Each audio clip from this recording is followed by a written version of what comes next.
आत्मानंदाकडे घेऊन जाणारा ओंकार, ज्याच्याबद्दल बोलतो, जो जगाच्या उत्पत्ती, स्थिती, लय या चक्रातून सुटका करून घेण्यासाठी भक्तांच्या बुद्धीला प्रेरक आहे, तोच एकमात्र देव, भक्तांचा सच्चिदानंद सुखाशी एकी घडविणारा दत्त आहे.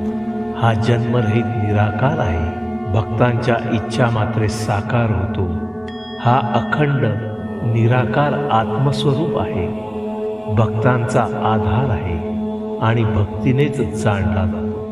त्रिगुणात्मक त्रैमूर्ती दत्त हा जाणा, त्रिगुणी अवतार त्रैलोक्य राणा. नेती नेती शब्द नये अनुमाना, गुरुवर मुनिजन योगी समाधी नय ध्याना. त्रिगुणात्मक त्रैमूर्ती. जय देव जय देव जय श्री गुरुदत्ता. आरती ओवाळीता हरली भवचिंता.